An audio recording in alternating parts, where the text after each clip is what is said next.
with that, we saved the best for last, right, Jose? No, it's been an amazing roster of wonderful, brilliant, talented, passionate people in this industry of design, strategy, innovation. And I really do love that Jose is going to round out the conversation. Look, we are creatives. We are in corporations. We're in consultancies. We're running our own business. And I think one of the biggest questions is, how do we change business? Not sometimes in the consultancy world, but how do we do it from within the corporation? How do we, why are there not enough chief innovation officers, right?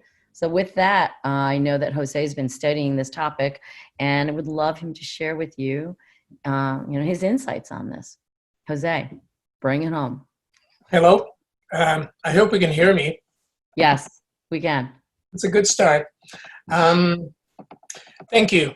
Thank you for the invitation, Angela, and thank you for the organization. This has been glitch-free, which for days that like the technology that's going on, that's usually not what's happening. I'm very humbled to be coming at the end, but also after some of the people that have been listening. I unfortunately was unable to connect since the morning, but from the afternoon onwards, I did connect. And, and after listening to people like Danielle and Erica, it's just, humbling, and everybody else has talked. So I hope that what I bring to you is a different conversation that just, puts a different spin on everything that we've been looking at and seeing and listening to. I think there's no doubt that that design and designers are a special breed, and as such, my question that has been repeated here is something that I'd like to also give you a little intro on how I got there. So again, José dos Santos, Portuguese. By the way, you can call me Jose because 80% of the people do call me Jose, so it's fine.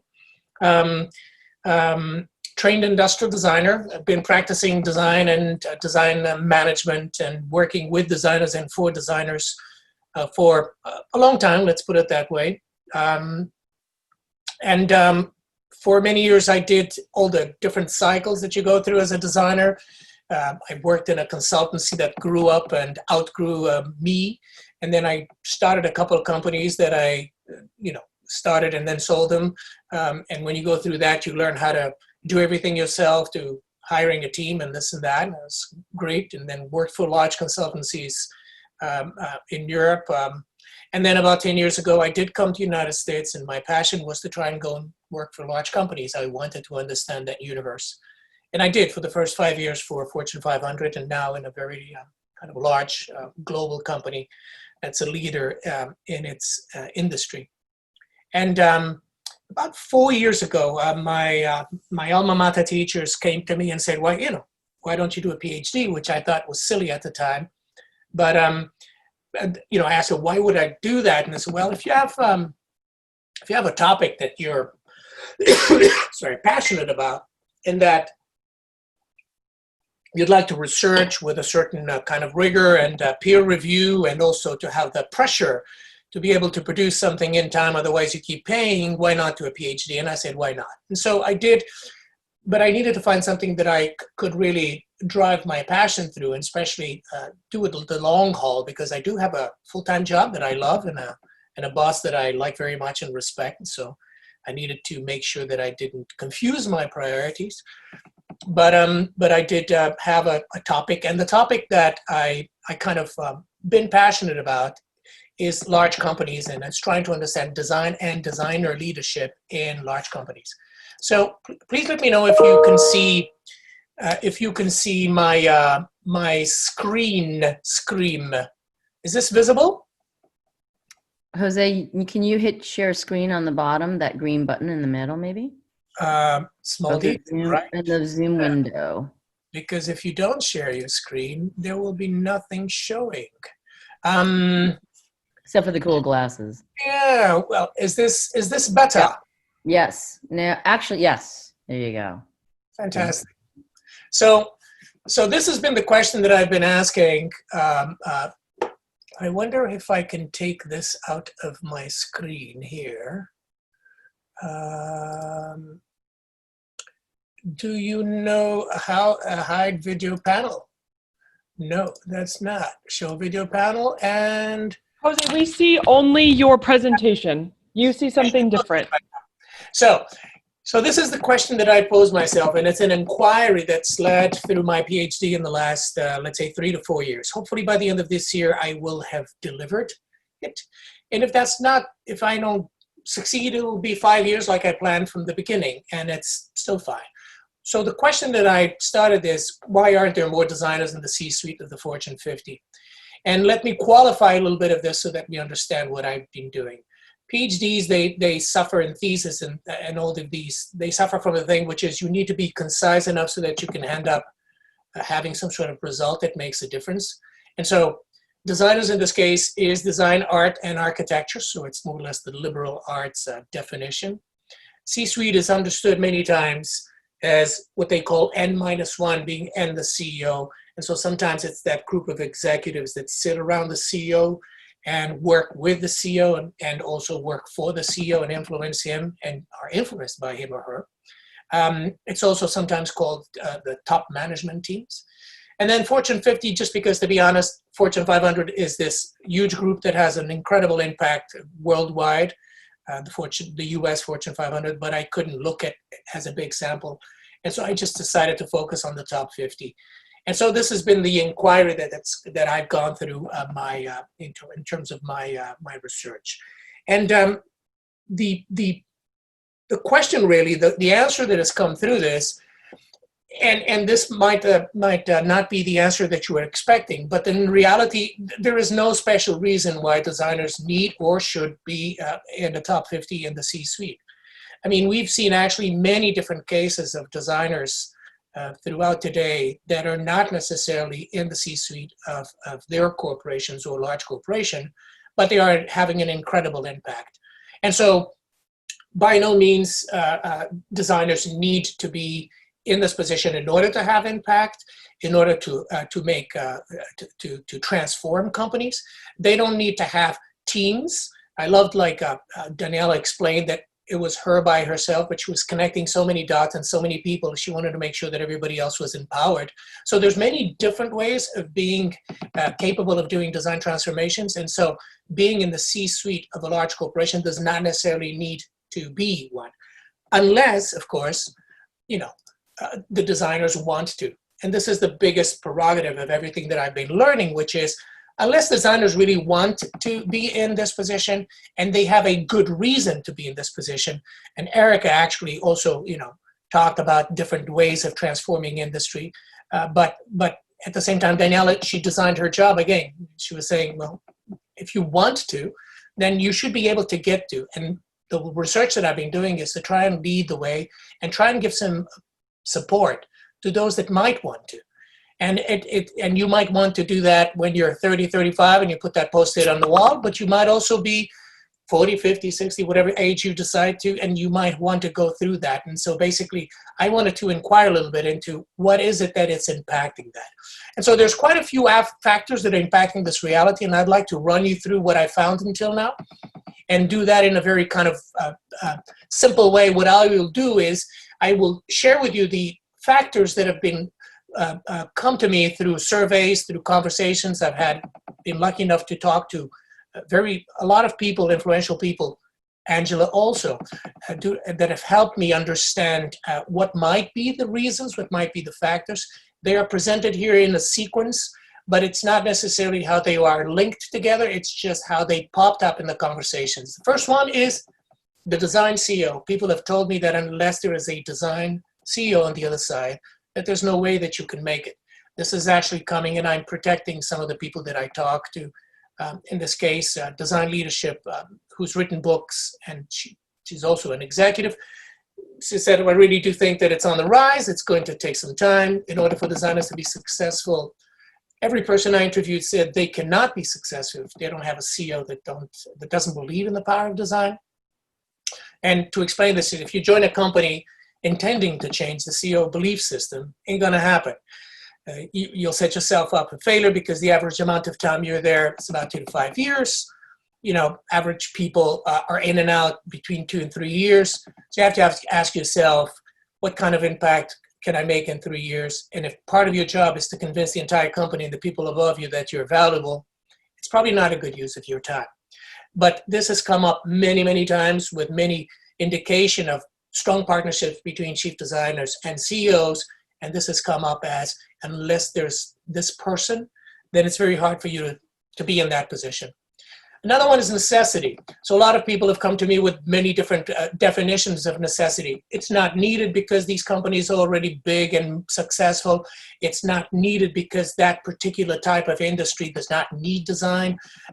Apple does, but financial services don't. And actually, a lot of it is not true. There's actually cases where you apply design thinking, and design doing to banking or to health services or this or that, and it becomes transformative. So again, one of the people that I interviewed, 2 times chief design officer in a large corporation, do I believe that it's better for design to be represented by a designer? You bet, no doubt. I still very strongly believe, and this is based on his experience, that we have a more, he describes it not just positive from the point of view of designers themselves, but more valuable result. We have an input and delivery to the company which is more worthwhile than if it was led by a non-designer. We can deliver that over a few years, not just a couple of quarters. And as a trained designer, it's built into my curriculum. It's built into the fact that I've spent the last number of years studying design, and therefore being more naturally prepared. It's wired, I can do it. By the way, in nowhere you will hear me say that the people that are not trained as designers cannot do a great job as design champions and lead in design. And you will also not hear me say that trained designers will ever do a better job than anybody else, because just being a trained designer does not necessarily guarantee that. All I'm saying is, if designers exist, if we have the training, if we come through school, why shouldn't we ambition to be in this job? So that's a necessity. Effectiveness. A lot of people that talk to me, well, it's not really effective. It's not really the best place for designers to be. I mean, they should be maybe, and some of them will say, oh, N-3, 4, 5, that's great because you can hide and go and do your things. I don't agree, said somebody who's a world leader in design training and coaching. Because if you're not sitting there, you will not get the mandate that will allow you to be effective lower in the organization. In most companies, you don't have a design seat at N-1. Those that sit there will not use design to make strategic decisions. It makes a difference between efficiency, which is doing things right, does not require presence at this level, but effectiveness, doing the right things, does. Design must sit at N-1, if not today, certainly in the future. Some see it already, some look away, some put their heads in the sand, but modern companies will get challenges that need design competence and design thinking mindset to solve real problems. Some of them have been being talked today, that the world is facing already and that companies will face as well. Effectiveness. Desire, big one. Many people say that I don't want to. And it might be the fox and the grapes, you know, the La Fontaine, I don't know, but in a lot of cases, it's true. Designers are just saying, I don't want to, I don't want to be there. And actually, when we did the survey, this was one topic that both designers and the executives, they both said, which is that there's not enough designers that want to. And that's why I said it's got to start there. So a gentleman who's a corporate design leader in actually large organizations said, the number of designers in my career who said, I want to be a design manager, I want to be a design director. And then when you explain what that entails, what is increasingly people management track versus the individual contributor. And, that's the fork in the road, like Donald Norman says, and they either do it and don't like it or end up saying, I don't want it because I don't feel prepared and I don't want to spend my time doing that. It's fair. I don't think that this type of position, this type of role, this type of journey is for everybody. So it's only for those people that really want to do it and want to do it for the right reasons. I love, again, how Daniela was so powerful about, she was living her own dream and she was also walking the talk. Okay. Access. A lot of people said, I don't get access. I talked to a couple of people from executive agencies, people that hire all the other, what I usually say, all the other 11 executives, not the designer. And they say, well, some engagements start in HR, a business leader, functional leader. Marketing may not mean education and marketing and work. Experience is more important. They put out a specific case of engineering when it requires some technical detail. We tend to privilege career success and experiences, and they pay attention to what kind of companies the person has worked with. They mention academy companies like, Philips, GE, and et cetera as being important. But both these people were very honest in saying, but right now we don't have any designers in our database. So it becomes a little bit of chicken and egg. Nobody asks them in particular to do that job. There are specialized executive search companies in the market that place a lot of the top designers, but these big ones, the top 5 that everybody usually talks about, that find the other 11 people that sit in the executive suite, they usually don't do design. Okay. Preparation, big one. Designers are not prepared. They don't speak the language. They don't understand business. They do not have the right skill set, even the right mindset. What I understand about people who get elevated to that level of leadership is they have some experience showing responsibility for profit and loss in some form. And designers still have a weak spot just in that particular area. Data that I recently saw, and this was a researcher in a large company that did a very big research on design, indicates that most of design functions are kind of stuck talking about design in terms of usability and customer satisfaction still, and not being able to connect the lines between design contribution and profit and cost savings. It's just a rare skill. So I think that this is a fundamental lack of P&L ownership. Almost by definition means that design leaders are not going to be considered at the C level. Okay. Scarcity. This started popping up at the end. Many people saying, but you know what, Jose, if all these top 50 companies, if they decided to go out and hire a designer for this job, the reality is they probably wouldn't find them. There aren't, enough trained designers with the right, wanting it and with the right skill set, mindset, and preparation to be there. So somebody was describing a design consultant that somebody that doesn't know what happens to people who get past mid-career in design, because they don't seem to, they seem to be vanishing from the field after about 45, and there just aren't enough, people left around in the field. That's kind of why there are more in the executive role. So the question is, what's actually happening to these senior designers? And maybe there was a lot of attrition in the field. For whatever reason, this is something that has been mentioned. And then flexibility. So a lot of people saying the designers, they tend to do design. They will do 10, 20, 30 years of design, while other people that are in the C-suite, they tend to do different jobs, and those jobs end up complementing to their experience, and it gives them a certain level of flexibility. So experience, which sometimes is also called the component of flexibility, is one additional functional area improved in a person's odds to becoming a senior executive, as much as 3 years of extra experience. And working in four different functions has nearly the same impact as getting an MBA. So there are plenty of examples that represent one common way to collect experience across functions, which is basically to pursue opportunities that are adjacent to, yet different from existing expertise. Now, some say that design, because the way we work across industries, across corporate, across areas in companies, and we have to learn enough about all these different areas in order to connect them and to come through with systemic and holistic solutions, some say that that's flexibility enough. Still, this is being brought up as an issue. Advice. And I loved when I was listening to Erica about how they are by designing companies, creating the right level of advice. But what is being said is that there isn't a good enough advice out there. So advice incorporates elements that might turn into what is CEO advice, be it consultancies, members of the board of directors, other CEOs. And basically this person who has an MBA and is in a C-suite role, he said, there aren't enough executives in the C-suite that have experienced the impact of design in large corporations, with designers at the helm sitting in C-suite positions. These executives, who tend to later become members of several board of directors, will not adequately advise CEOs on the topic. So if there's not enough CEOs in large companies that are experiencing the power of design and designers, not enough Steve Jobs and Bretton Darrells and Jim Hackett's, then it's very hard to get that advice to flow and interest to curious CEOs.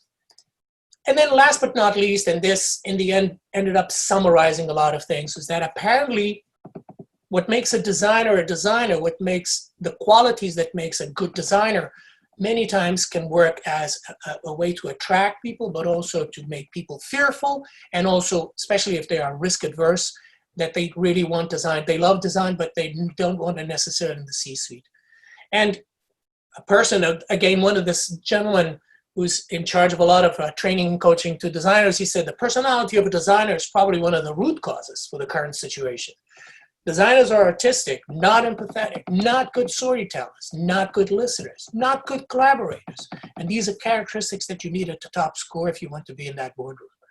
Though a lot of designers say they are all this, I totally disagree with that.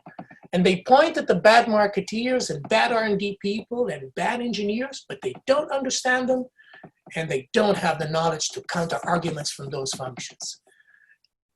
Okay, sobering. That's done from somebody that actually knows a lot of this and has done a lot of this. And so this is designer ethos. But now I ask, where people ask, well, what if designers want to be in the C-suite? Well, in reality, the answer for that question is all of these topics that I just covered, they were all part of this mix. And what I'm trying to do through my thesis, and I hope that I share with you and everybody that's interested and curious about, is I'm creating something that I'm calling a meta model, which is a model for models, because each model is personal. So you will have to create your own model, but a meta model that will go through all these different areas and will allow you to then identify your own model and to try and create your own path so that if you want to be in this position, then you will be able to get there. And I'm hearing some knocks in the back and something tells me that I might be on my mark. Can somebody, because I can only see my own screen and my own face. So am I over my time? Is this a good place to stop? You have a little bit more time, Jose.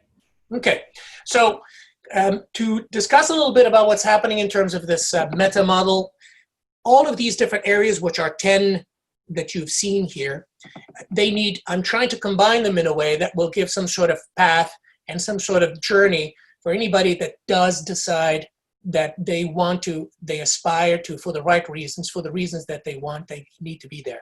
And the reality is that the answer for this question is that there's good news and bad news. The good news is that there's quite a lot of very good people that are doing. So this is not a pipe dream. This is something that is real, it's possible, it's been growing.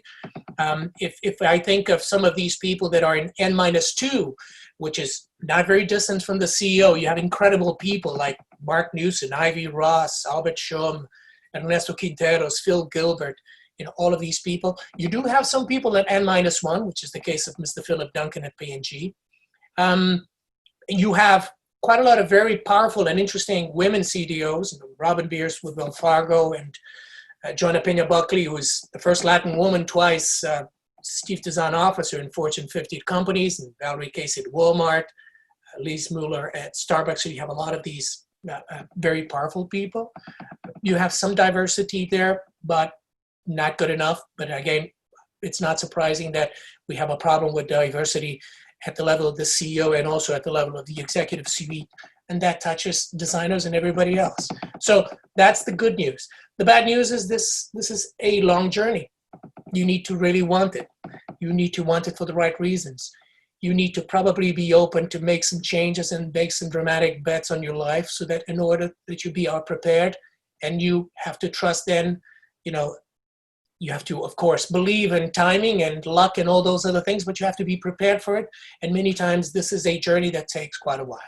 And so this is what I wanted to end up with, a positive message that I think designers should aspire, not all designers. It doesn't need to be all designers. The ones that do, they should be able to engage in this journey, and they should be able to craft that plan, craft that journey, understand the implications of what they need to do in order to be ready for this challenge, which I do think it's a worthwhile, because my message to a lot of designers have been, go big.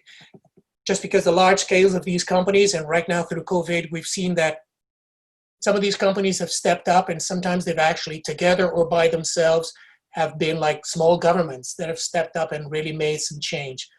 A little math that I made, these top 50 Fortune 50 companies, they affect about 50,000 designers directly. I'm not counting freelancers and agencies that they work with. So that's quite a lot of people. So we should be able to say that this is important enough for designers to aspire to be in the midst of this conversation. And so that's it. I hope it made sense. Am I still? Jose, that was great. Wow. It's amazing the insights, the feedback you've gotten from so many different perspectives in and around that C-suite, right? Well, that was the reason that I engaged with a lot of these, yes. Yeah. And, you know, not just to speak to the creative side, but to listen to what's being called about, called out, called for from all these other different positions of design. I mean, not design, but business, right?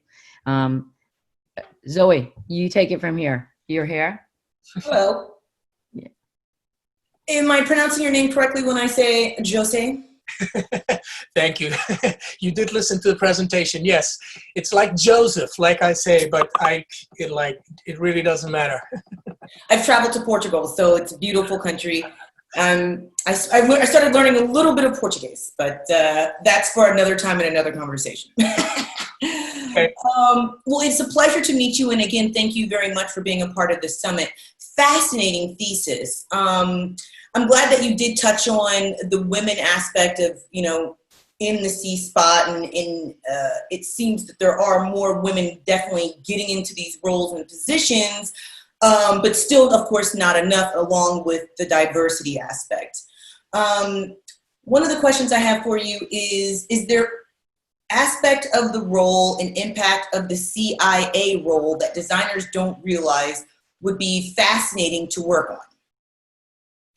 Well, the reality is that there's many people that saying that, so the terminology chief design officer, some people call it the chief innovation officer, some people call it the chief information officers. So this is changing a little bit, because the reality is design, as it becomes more and more digital and also more cross country, and a lot of people are now even calling it the customer experience, the chief customer experience officer and things like that. So there's parts of these components, but it always goes back to understanding the user and the customer. This has been bought so many times today. It's about really engaging, understanding, and going beyond what might be traditional ways of doing business, traditional ways of facing problems. I loved again how, you know, Daniela was talking about that whenever somebody says, no, you can't do this for this reason, she questions the reasons. And she's finding a lot of the standards and a lot of the things that block the activity might be aged, and nobody has questioned them for years. And so a lot of this has to do with how design also needs to work when you are at this function, which is to try to understand the ample, the wideness of the areas that you can impact by working together with the other executives, and then trying to make sure that, a little bit like Erica was saying, that this becomes top of mind and everybody ends up not only talking, but also demonstrating how they apply and how they understand the value of design in business. From your research, from the various people and companies that you spoke with, how open are these companies with making the change and pulling in more designers into these locations of the C-spot? Or are they a little bit still more hesitant because it's like, oh, well, they're a designer, and to your points that you listed out through your presentation? Or is the mindset starting to change based off of our culture and economy and how we change and grow as business? So my thesis started with the inquiry, and that inquiry I needed to prove, because if I said, why aren't there more, then I needed to understand if there aren't a lot, and in reality there aren't. And in the last, I mean, we've had structured design in the US at least for the last, I think, 80 years. 30, 40, 50 years ago, already people like Peter Lawrence at that Corporate Design Foundation and Design Management Institute was saying that designers, that the CEOs and the executives don't understand the business value of design. But right now, 2019, our friends from McKinsey also went away again and asked the companies, and again, they still apparently don't understand, or that's what they found out from their research, that they still don't understand the business value of design. So there is something there that's really stopping some of these large corporations to allowing designers to penetrate the C-suite. And actually some of the designers that were there are leaving. You know, our friend Jonathan Ive went and could do his thing at the end of 2019, and he was sitting there at that level. And so there's something that's really not happening as fast probably as it should. This has changed. It has improved. There's people that have traced this and said that there are differences happening in the market. But my feeling is it's just not enough, and it's not fast enough, and which means that there's some deep-seated misunderstandings, and just basically general misunderstanding of the value and an impact of design that goes beyond aesthetics and formal quality. And so that's why many times some of these people really don't feel that there is a need for a designer to be there or design. So design is represented, by the way, in all these companies, one way or the other. It might be under innovation, it might be under transformation, it might be under different things, but it is there represented. But there isn't an understanding that design needs to have a seat by itself, or that a designer would be the best person to represent that seat. That's still, we are not there yet. Okay, second question. And as I'm asking my question and as José is answering, if an audience member would like to ask a question, please raise your hand or type it in the Slack portal so that way I can also ask it as well. What would creative professionals not, what is it about creative professionals not realizing is, well, let me start this question over, excuse me. What would creative professionals not realize is amazing to work on about, let's say, budgets and P&L? Well, the reality is that I don't think anybody in the world can say that they have an incredible time. Well, I'm exaggerating, but let's just assume that it's not the best time in your life to be dealing with Excel or trying to, or with P&Ls or profit and loss and doing business planning and all of this. But we have to understand that a lot of this, these are means to an end, and the means to an end is in order for you to define priorities, strategies, and influence what other people are doing or saying about design, then probably these are things that you need to learn and you need to be able to manage. Now, you don't need to necessarily become a math whiz or a business manager at a high level, like the chief financial officer or like somebody else that's doing that at a very high level, but you do need to understand enough in order to use those tools, that skill set, in order to help push design in whatever direction you find. I did say that this has to be for the right reasons, and the right reasons is to influence the direction of design, to influence the impact of design, to influence strategy, to influence mergers and acquisitions, to influence due diligence, to influence all these different things that then designers many times complain that they don't have access, that nobody listens to them, that nobody is really paying attention to what's important, that they're not putting the user in front, that they're talking about sustainability but not following it adequately. So some people like that, Daniela says that today she had a big win, it's because suddenly there's a group of people that say, this is important enough, so let's do it. So that level of exposure that she had, because there was an umbrella person that gave her the access, sometimes, unless you are prepared to go and play at this level, you won't have it, and so you will not have the impact that you need. Interesting. I have a question from an audience member. If I feel like designers are trained to serve and not lead. It's in our nature to be the tool that serves others' needs. I think it comes down to an individual drive and want to move from that role. The officers of corporate see us as workers, not equals. So one of the ethos, my thing that I said, designer ethos, has 10 components in there. And one of the components has to do with the nature. A lot of those things are core to design. It has to do how we love divergence instead of convergence. It has to do with how we perceive risk. It has to do also how we deal with power and how we exercise leadership. So there is a lot of design from its core that it might be much more about serving.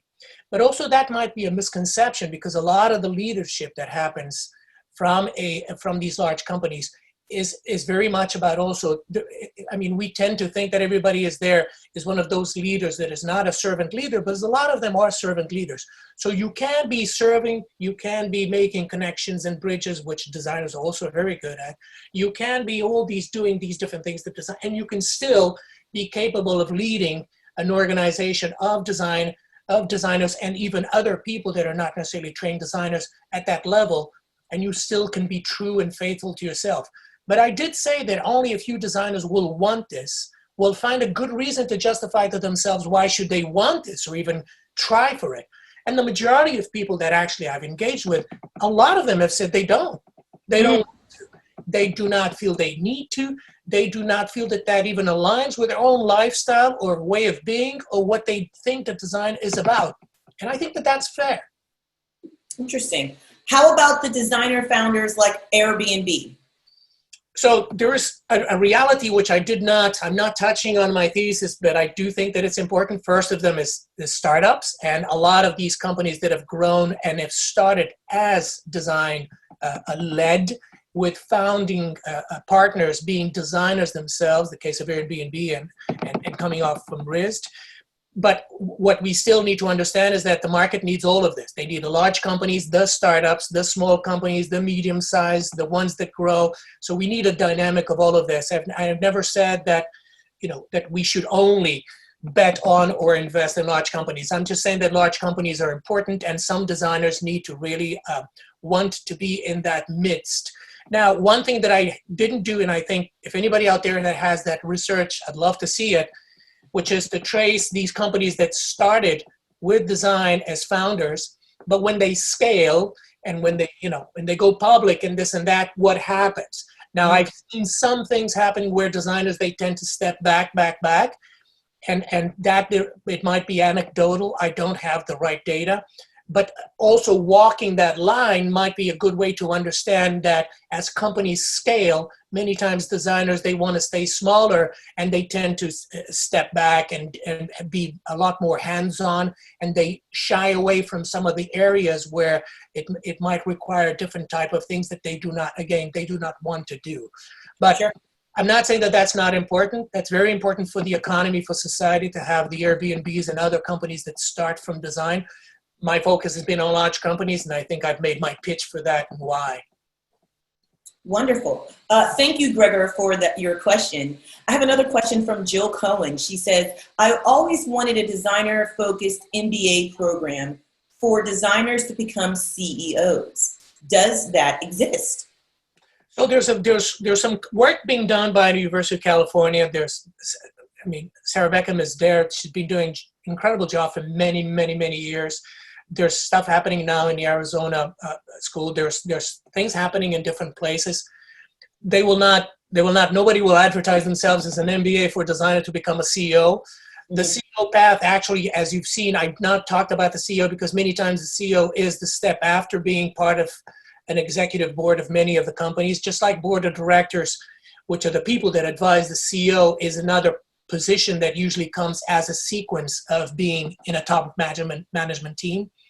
I do think that I have a chapter in my entire thesis asking myself and other people about the MBA. Is it worth doing an MBA? Is it not worth doing the MBA? I interviewed people that did the MBA, got where they wanted, people that did the MBA and said, maybe not. So I think the jury is still out about, do you need an MBA to really, especially now because it is changing. For many, many years, it was like, it was the only possible ticket. That is changing. So if you didn't do an MBA until now, at least think twice. But there are programs that are trying to train designers to have the skill set, the languages, the preparation, the mindset, the systems thinking that would allow them to be ready to be at this position. And that whoever contacts me, I can explain and also share what I know. But there are things out there that are starting to pop up, and some of them have been around for quite a while. They will not advertise themselves, maybe, as we've just discussed, but there are good ways for designers to prepare themselves if they are really aiming for this kind of position. Interesting. Okay, I have two more questions. The first is, my impression is that when transferring to a role of leadership, you will no longer be doing what you fell in love with, which is my first place, actual design work. Well, actually, I think that's another preconceived idea. I think our Fed, the gentleman that runs the Fed right now in the United States, he plays guitar. And apparently he has guitars in his room and he closes his door and he plays guitar. I think there's a preconceived idea that whenever we go into these positions and we rise to these positions, we stop doing what we love and we stop doing hands-on. it is true, and that it's that fork in the road that manager talked about, that if you love crafting your design, Donald Norman did have an article that says, if you see a fork in the road, take it, which is a kind of a funny pun, but basically it was saying, well, there is the craft way and there's the thinking and the systems and the management way. Well, you probably got to do both, or if you want to, do one or the other, or do both. But in reality, the thing is this: I think it is possible for you to be in a top management position, to be leading design in a large company and still being able to have your hand into design. Does that mean you're sitting down on the computer and doing CAD 8 hours a day? Well, maybe not, but then maybe you've dropped out of that already. And if not, then you should question if that's something that you want to do, then great, then stay doing it and be good at it. But maybe you want to be doing different things with design and for design. And so maybe you just need to question if you are actually following on some preconceived ideas about what is top leadership management in these people and what are these people are doing, and if they are in fact doing the things that they love or not. Okay, last question, and that is, with everything that's going on today with Black Lives Matter, people fighting for equality and equal pay for the job, whether I'm a woman or a man or my color, based off of your thesis and what's going on, do you think these larger corporations are going to start making a bigger push? I mean, everyone's talking about, oh yeah, we need to bring more people of color in. Do you think it's just going to be talk, or are people going to actually walk the walk and start putting in people in higher levels of color, women, diversity, all? I think one of the panels had, and I think it was Rob, but I think one of the gentlemen said something which is very true. I think that a lot of the pressure now, it's going to become more and more will come from the market, will come from customers, will come from users.